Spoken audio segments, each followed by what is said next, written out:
Vamos a darle la bienvenida al economista Marco Flores, ex ministro de Finanzas. Póngalo en pantalla dividida a nuestro invitado. ¿Cómo le va, economista? Gracias por acompañarnos aquí en Ecuador en directo. Bienvenido. Buenos días, Jaime, y buenos días a todos en la cabina. Un gusto poderlos saludar y por supuesto un saludo a toda su audiencia, a sus órdenes. Gracias, economista. Bueno, el gobierno en ese viaje que se dio a la China anunció que es posible que se dé un TLC con este país, con el gigante asiático, sino que la preocupación viene de parte de los productores ecuatorianos, los pequeños productores, de darse este TLC con la China. ¿Hasta qué punto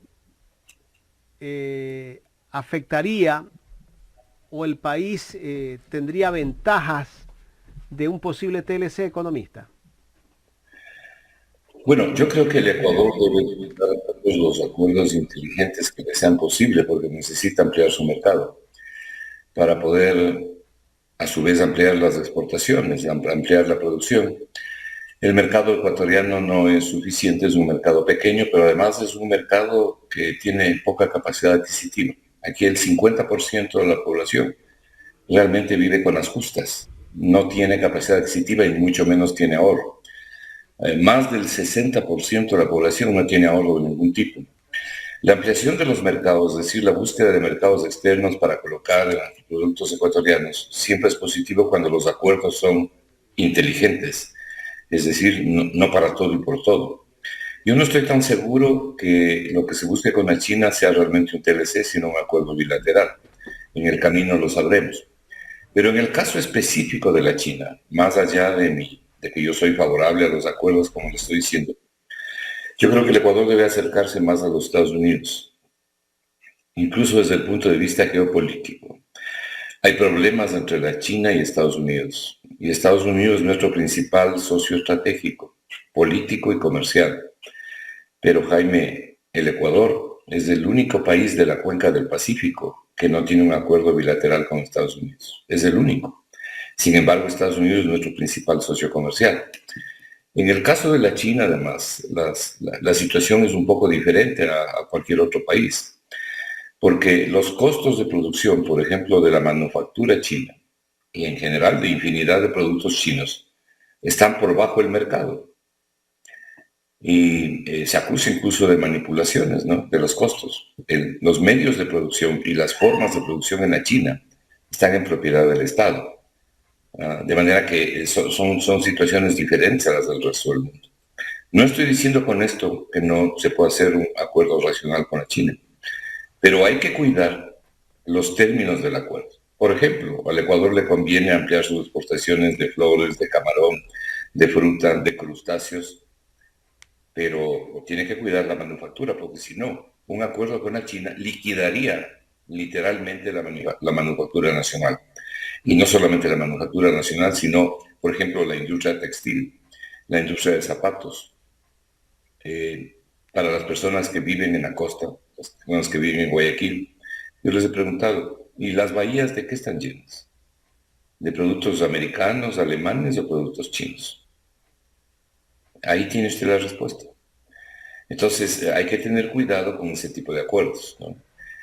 Hay que hacer un acuerdo muy inteligente, muy estratégico, pero mi sugerencia sería acérquese al gobierno de los Estados Unidos, al Departamento de Estado, acérquese más a nuestro socio natural, vea qué posibilidades hay de avanzar en un acuerdo bilateral, como tienen todos los países de la cuenca del Pacífico.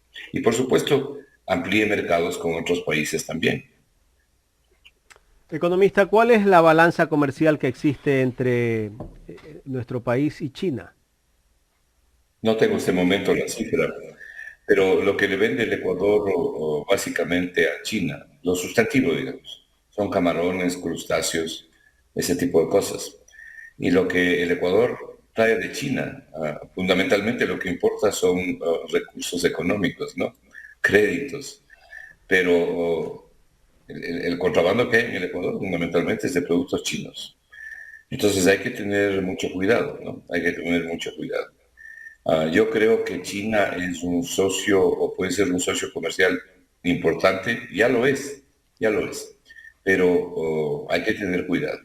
Yo me temo que la balanza comercial con China es negativa. Voy a verificar la cifra. Correcto.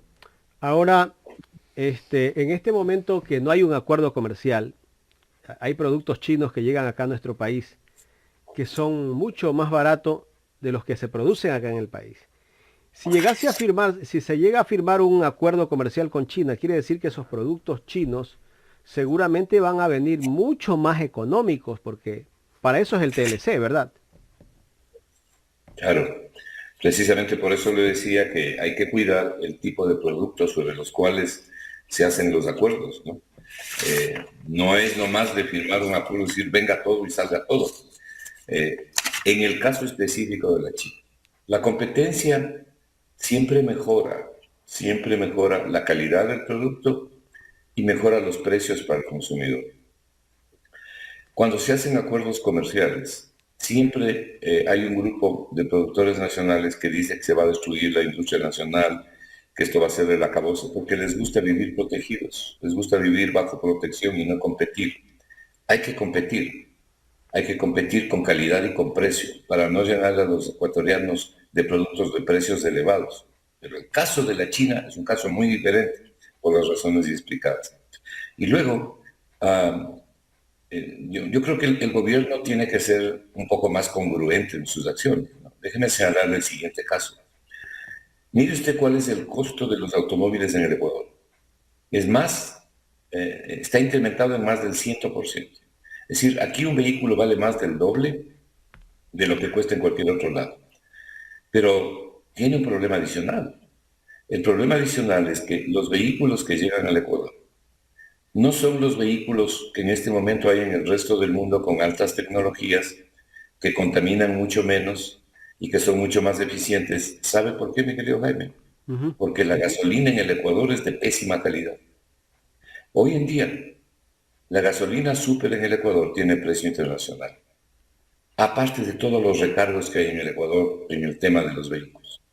Pero la calidad de la gasolina es una calidad pésima, no es mala, es pésima, que contamina brutalmente, que contamina brutalmente. Los técnicos que analizan la cantidad de azufre en las gasolinas ecuatorianas se rumorizan. Entonces, una pregunta aquí, ¿cómo es que al Ecuador se le cobra un precio internacional por la gasolina súper y se le ofrece esta gasolina? Entonces, hay que ser congruentes, ¿no? Hay que ser congruentes y eliminar tasas, aranceles, impuestos excesivos que hay aquí para que se modernice el parque automotriz. Pero no solamente para que se modernice, sino para contaminar menos, muchísimo menos. El Ecuador es un país que contamina a través de los vehículos por la mala combustión, es decir, la mala calidad de los combustibles. Hay motores modernos en los vehículos que no llegan al Ecuador por esta razón. Entonces, hay que tener un poco de congruencia. Estamos hablando de ampliarnos en producción, estamos hablando de que queremos instalar los mercados, pero a los ecuatorianos les atrapamos, por ejemplo, en impuestos como este. Aranceles, impuestos, hay como 16 impuestos a los vehículos. Una cosa insólita, más allá del costo de las matrículas, innecesariamente todos los años, y de todo lo que usted sabe que hay aquí. Con un ingreso por habitante, el ingreso básico del Ecuador de $425. Pero más allá del ingreso básico, el principal indicador de la economía para este país, que es el ingreso per cápita, un ingreso de menos de $6,000 al año, cuando por ejemplo en Estados Unidos el ingreso per cápita es de $69,000, 10 veces más. Y el ingreso en la China es muy superior al del Ecuador también. Entonces hay que buscar un tipo de congruencia entre las cosas que se piensan hacer y lo que nos está sucediendo en el mercado interno, porque todos estamos sufriendo las consecuencias aquí en el Ecuador. Correcto, estamos dialogando con el economista Marco Flores, ex ministro de Finanzas. Economista, pasando al otro tema sobre el tema de inversión, el presidente de la República pues siempre ha hablado desde que estuvo en campaña de que iba a traer la inversión extranjera al país y que ya en el poder pues Escuchamos en parte de su discurso que decía que quería más Ecuador en el mundo y más mundo en el Ecuador. Hasta el momento, ¿cuántos millones de dólares hay de inversión extranjera desde que empezó este gobierno? Bueno, desde que empezó este gobierno, más bien la inversión extranjera ha caído. En el Ecuador, literalmente no existe inversión extranjera directa.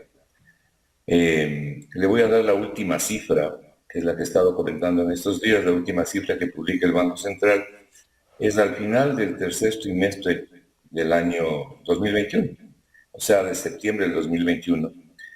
El total del año en inversión extranjera directa es 493 millones de dólares, o sea, nada, y básicamente en minería. Comparativamente entre Perú y Colombia, cada uno de estos países tiene 6.000, 8.000, han llegado a 12.000, 14.000 millones de dólares. Nosotros no tenemos ni siquiera medio punto del PIB. La inversión extranjera directa en el Ecuador siempre ha sido un desastre. No es un tema del gobierno de Lazo, es un tema del Ecuador desde hace 20 años o más. No es atractivo el Ecuador para la inversión extranjera directa. Porque usted comprenderá, Jaime, que entregar los pozos petroleros en producción no es inversión, ¿no? Si usted entrega Sacha, si usted entrega Espingo, eso no es inversión. Eso es tomar pozos que están en producción generando una enorme riqueza. La inversión es meter capital fresco para exploración, para descubrir y explotar nuevo petróleo. Eso es inversión. Entregar la CNT, eso no es inversión. Es entregar un negocio en marcha igual que el Banco del Pacífico.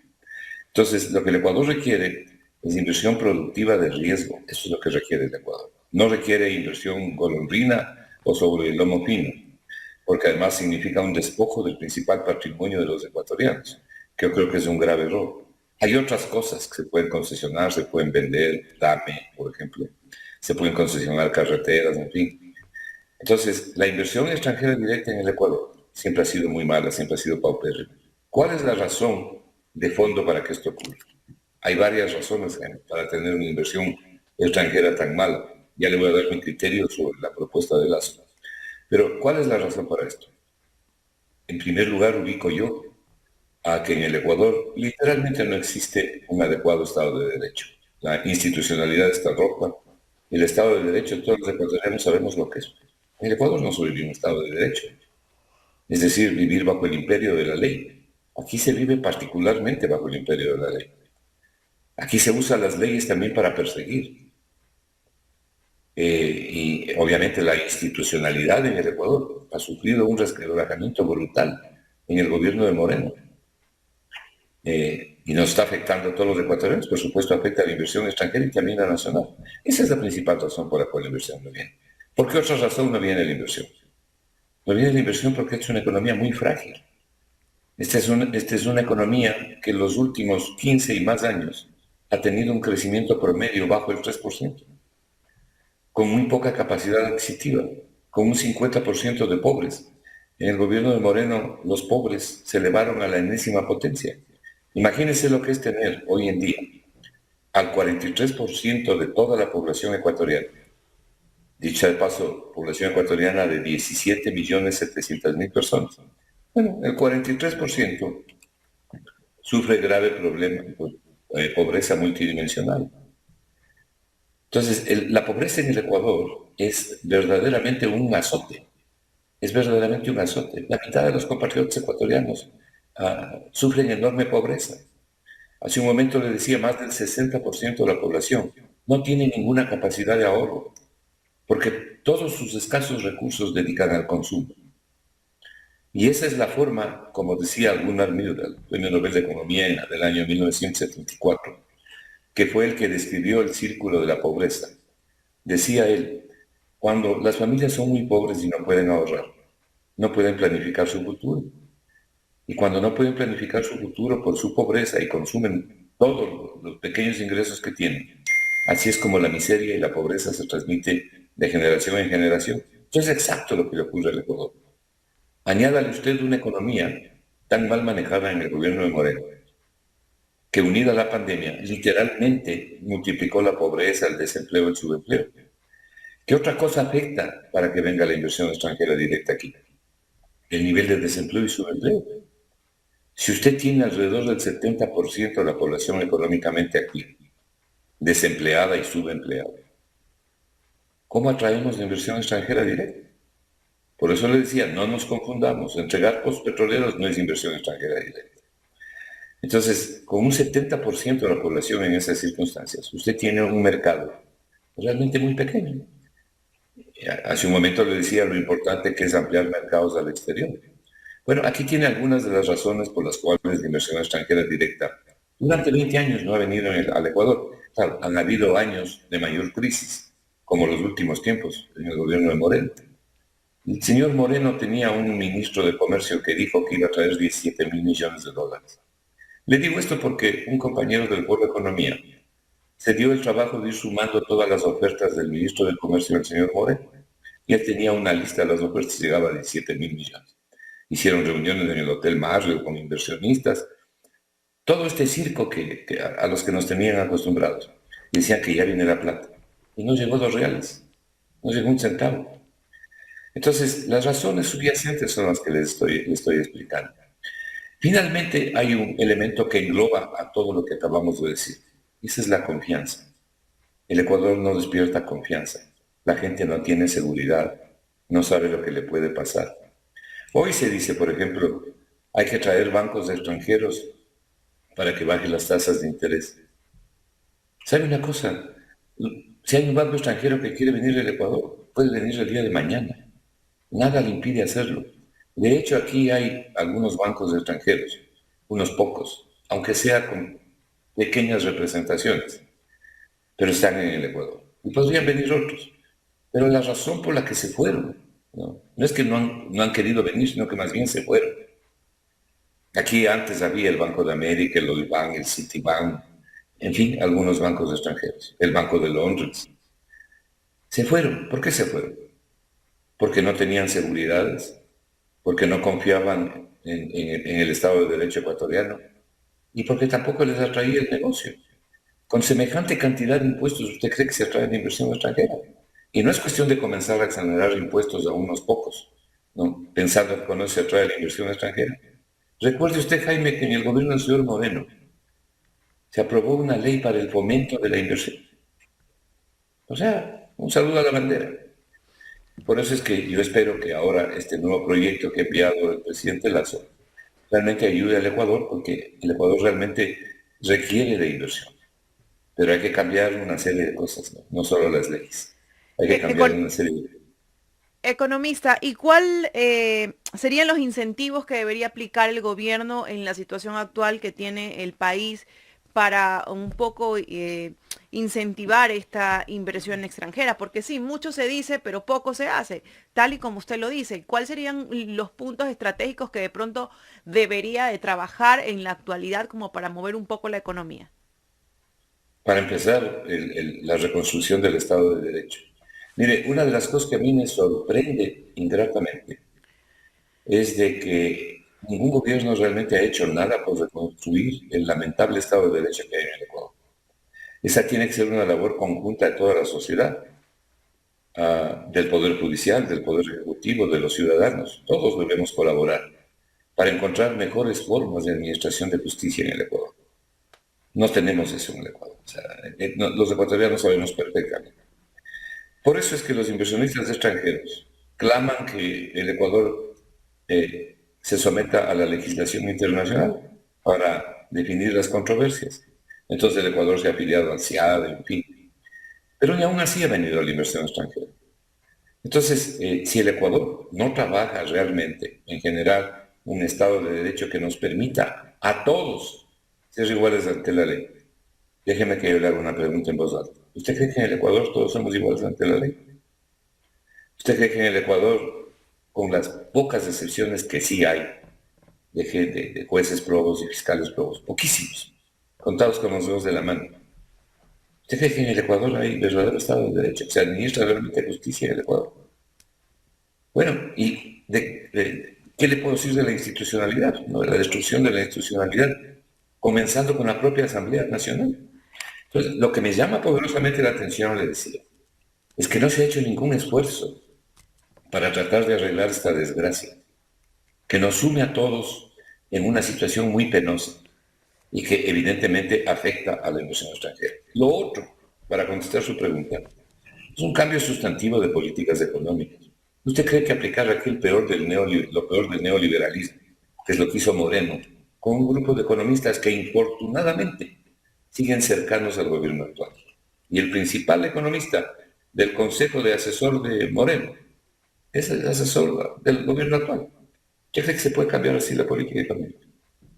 Entonces, si no se cambia el giro de la política económica para generar un crecimiento, pero no cualquier crecimiento, un crecimiento sostenido, es decir, que no se interrumpa, pero además un crecimiento compartido.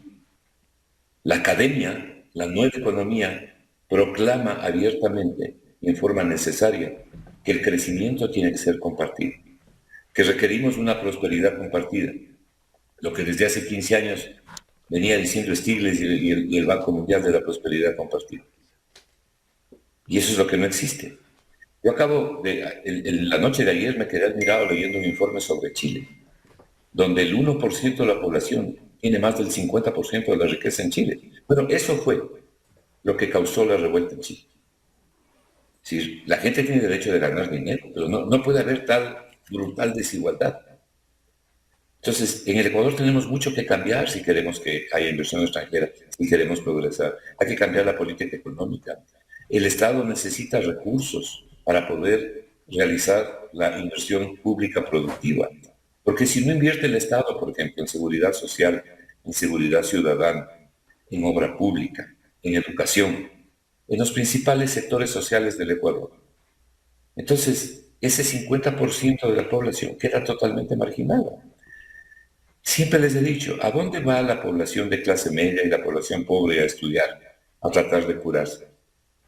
Van a los hospitales públicos, porque no tienen dinero para los privados. Van a las escuelas y centros de educación públicos.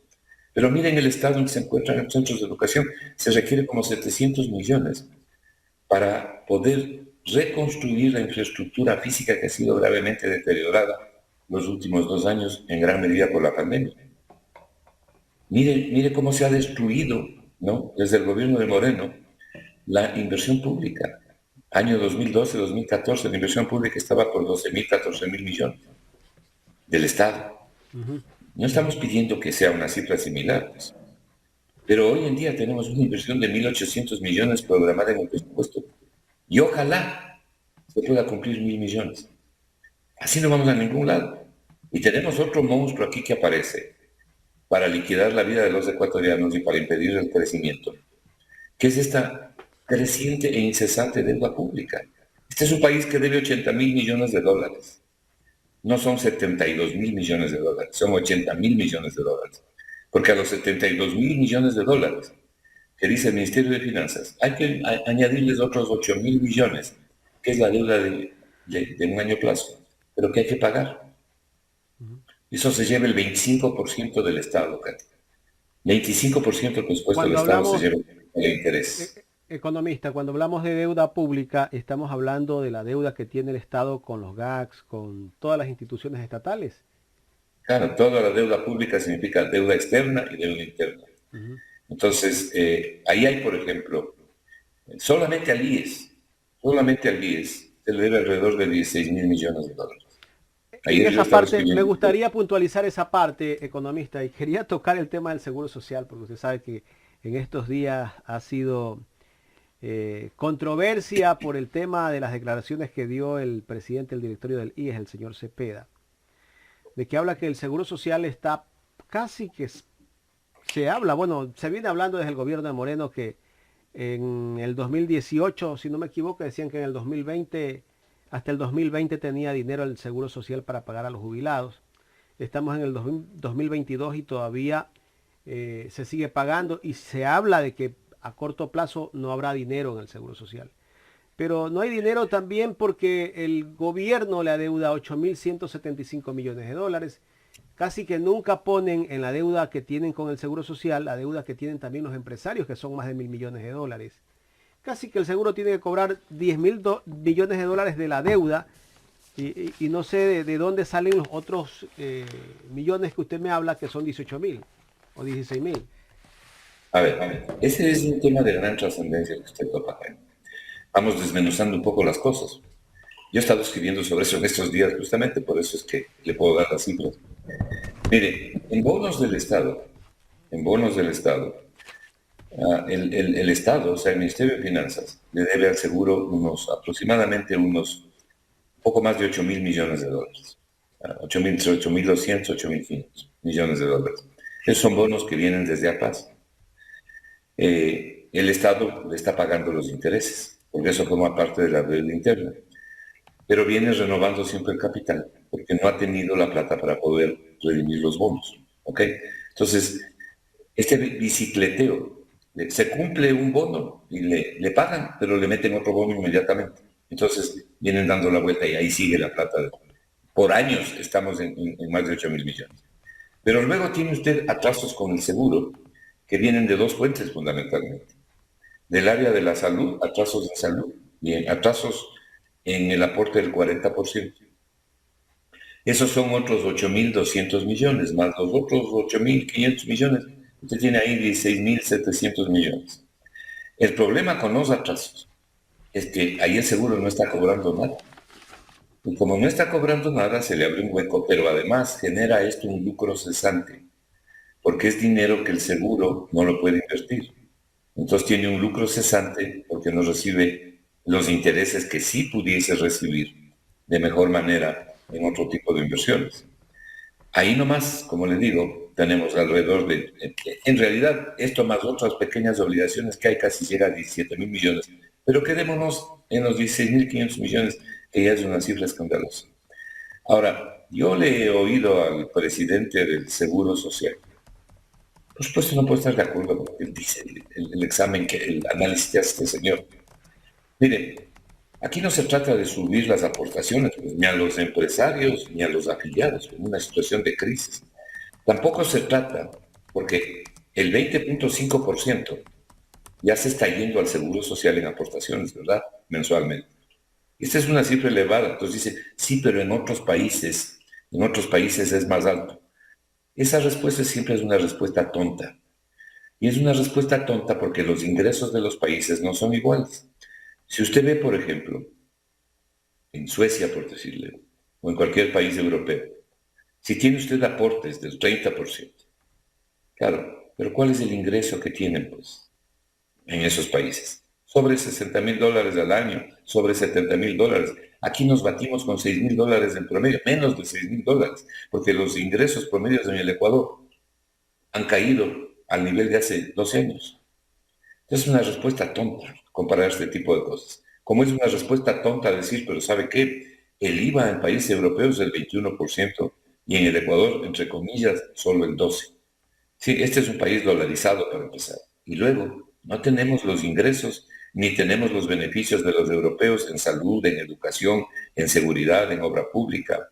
No tenemos las carreteras que ellos tienen, la calidad de los servicios, la calidad del agua, la calidad del medio ambiente. No son comparables las economías, no es comparable el crecimiento económico y la riqueza de los países. Entonces, esa es una respuesta tonta. Venir a decir aquí que la forma de solucionar esto es sacrificando más a los trabajadores y cobrándoles más y reduciéndoles, mal dicho, y ampliándoles los años de trabajo. ¿Qué queremos? ¿Que la gente no tenga derecho a un descanso después de los 65 años? No tiene derecho a un descanso la gente, porque además no es que son ricos, ¿no? Entonces, ¿dónde radica el problema? ¿Sabe dónde radica el problema, Jaime? No es en los aportes, que ya son más que suficientes. No es en el número de años, que son suficientes. El problema radica en el empleo. El problema radica en que esta economía no genera empleo. Si usted tiene solamente al 30% de la población aportando al seguro, hay un 70% que no está aportando porque está desempleada o subempleada. Sume los afiliados voluntarios. Entonces usted al menos tiene un 65 o 67% de toda la población económicamente activa. Población económicamente activa que supera a los 8,5 millones de personas. Digo, tiene un 65 o 67%, al menos un 65 o 67% de toda esta población económicamente activa, que no le aporta al seguro, pues. Y no le aporta al seguro, ¿por qué? Porque no tiene empleo. porque está desempleado o subempleado. Ese es el problema. Eso es lo que hay que atacar. Eso significa que hay necesidad de generar crecimiento económico para que la gente pueda tener empleo, porque el crecimiento económico es el único que genera empleo. Para generar crecimiento económico requiere inversión. Entonces caemos en el punto anterior. Yo comenzaría con inversión nacional, fortaleciendo la inversión nacional. Y por supuesto preocupándome de lo que hemos mencionado ya para atraer inversión extranjera. Estable, ¿no? Inversión extranjera estable. Porque aquí no sacamos nada que haya inversión extranjera un año y de pronto se nos lleven la plata y nos generen un hueco enorme que le rompe a la economía, a cualquier economía pequeña como la ecuatoriana, ¿no? Ujú. Economista, bueno, para finalizar, el gobierno sigue pensando en que hay que seguir aumentando la Reserva Monetaria Internacional, que ya sobrepasa, si no me equivoco, los 8.000 millones de dólares, pero lamentablemente acá en el país no hay recursos para reactivar la economía. Se habla de créditos al 1% a 30 años plazo, pero lamentablemente esos créditos para algunos agricultores que incluso han hablado en este programa están diciendo de que no les llega ese crédito. ¿Qué se debe hacer para solucionar y reactivar la economía del país? Mire, si hay algo que hay que hacer, si hay algo que hay que hacer cuando usted esté en medio de una crisis, sin pandemia, pero nosotros estamos en medio de una crisis y con pandemia, es meter dinero en la economía, no poner impuestos, sino reducir los impuestos distorsivos y eliminarlos. Eso es lo que se debe hacer. Entonces se dice pues, que el Ecuador no tiene dinero para poder invertir, porque necesitamos refinanciar el capital de trabajo de pequeñas, medianas empresas. Algunas de ellas están debiendo y necesitan refinanciarse y necesitan reprogramar sus obligaciones. Necesitamos crédito para la agricultura, en el sector turismo, en definitiva en los diferentes sectores de la economía, ampliar abrir líneas de crédito para el sector de la construcción, que es uno de los motores fundamentales de reactivación económica. No hay nada de eso. Entonces es que no tenemos la plata, ¿por qué? Porque estamos aumentando las reservas para pagar la deuda pública. Usted tiene más de 8.200 millones de dólares en la reserva. Yo he explicado de manera reiterada que si usted toma 2.000 millones de dólares de la reserva, que es una cantidad prudente, es un porcentaje prudente, no le pasa nada ni a la reserva, ni a la dolarización, ni a nadie. La dolarización tiene en el Ecuador más de 22 años. Y si usted mira, yo me he dado el trabajo de revisar cuál ha sido la reserva durante los 22 años. Esta es la más alta.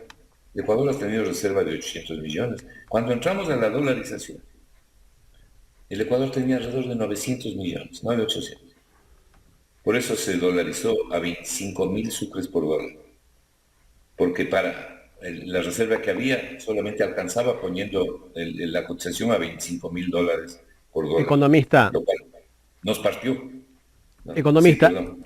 ese dinero que tenemos de la Reserva Monetaria Internacional, ¿es dinero del Estado o parte del Estado y parte de la banca privada?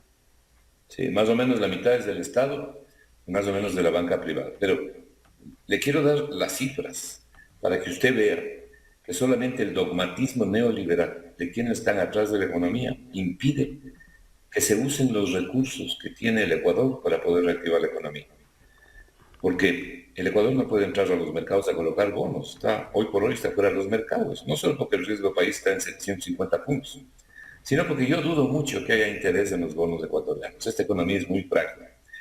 Entonces, mire usted, en el Ecuador funciona el sistema fraccional, como funciona en todas partes del mundo el sistema fraccional bancario. Los bancos reciben depósitos de la gente, de las instituciones.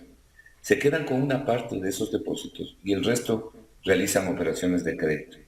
Los depósitos que recibe son los depósitos monetarios, o sea, los depósitos a la vista en cuenta corriente, los depósitos de ahorro, los depósitos de a plazo y determinadas inversiones. Eso les nutre a los bancos. Todos los bancos conceden créditos, realizan operaciones, inversiones, en fin, y se quedan con un porcentaje, que es lo que se llama los fondos disponibles, es decir, la liquidez de respaldo. ¿Qué porcentaje respecto a los depósitos de esa liquidez? Es el 28%, Jaime. Y en los depósitos de mediano y largo plazo esa liquidez baja menos del 15%. Pero no hay problema, así funciona el mundo y está bien. Entonces usted tiene aquí más o menos un 28% de respaldo en fondos líquidos para respaldar los depósitos. Porque nunca los depositantes salvo que hubiera una corrida bancaria, vienen masivamente a retirar la plata. Ni nunca los clientes van masivamente a pedir crédito. Eso no sucede. Ahora miremos en el Banco Central. La reserva que usted tiene de más de 8.200 millones de dólares cubre en exceso, más o menos cubre el 150% de los depósitos de la banca y de otras instituciones privadas, o sea, banca, mutualistas, cooperativas. De manera que están plenamente cubiertos. No es del 28%, es más del 100% lo que tiene el Banco Central para responder. Más del 100% de los depósitos privados. De manera que si usted toma 2.000 millones de dólares de la Reserva Internacional, no pasa nada. No pasa nada. Lo único que va a pasar es que se reactive la economía en el país. Claro, lo que estoy diciéndole, las razones por las cuales quienes le dicen que se atenta ¿Y contra por qué los nos intereses, hacen creer, economista, de que si tocas la reserva, pues vas a tener un problema con el tema de la deuda, que el Fondo Monetario Internacional como que te exige que debes de tener más dinero en la Reserva Monetaria Internacional? Recordemos esos 1.000 millones de dólares que le correspondían al país. Creo que esos 1.000 millones de dólares también pasaron a la Reserva Monetaria Internacional y ese dinero era, más vale que lo entregaban lo entregaban a los países para que esos países inviertan en la parte social de la gente, si no me equivoco. usted tiene razón. El Ecuador recibió, sí, casi 1.000 millones, 950 millones de dólares gratis, como recibieron todos los países del mundo que están con el Fondo Monetario, como 170 países. Al Ecuador le correspondió, en relación a la cuota que tiene con el fondo, le correspondió 950 millones. ¿Por qué hicieron esto los países ricos, que son el grupo del G20, o sea, los países más poderosos económicamente hablando? ¿Por qué hicieron esto a través del Fondo Monetario? Dijeron, este dinero es para reactivar la economía por la crisis económica y por la pandemia. Y el Ecuador lo mandó a la deuda. A la reactivación no fueron 2 reales. Es lo que está viendo ahora. Por eso les decía, la inversión productiva pública del Estado literalmente ha sido destruida. Sobre todo la inversión del gobierno central a través del Plan Anual de Inversiones. Literalmente ha sido destruida. En un momento de crisis, en un momento en que ha caído la inversión privada nacional, en un momento de fuerte contracción económica y en un momento de pandemia además. Entonces, ¿cómo surgimos así? Luego, ¿por qué se acumulan reservas? Primero porque tiene una deuda creciente y no tiene crecimiento económico. Entonces aquí se contrata deuda para pagar deuda. El otro día, en un medio de comunicación colega suyo, alguien me hizo la pregunta y me dijo, ¿y la deuda que contrató Moreno, en dónde está? Porque no se ve en obra pública. Moreno no puso ni un poste en este país. ¿En dónde está? Y no es que me guste a mí hacer del árbol caído leña, ¿no? Yo no hago ese tipo de cosas, pero es la verdad. ¿Dónde está esa plata? No está en obra pública, no está en hospitales, no mejoró la atención a los afiliados, no mejoró la atención a la gente, no ha habido mejora en infraestructura, no ha habido inversión social. ¿Qué se hizo con la plata? Se pagó deuda. Se trajo deuda y se fue para deuda, para pagar deuda. Entonces nosotros estamos aquí atrapados entre bajo crecimiento económico, como le decía, menos del 3% los últimos 12 o 15 años, y una deuda pública que ha crecido de manera descomunal en una economía que no crece.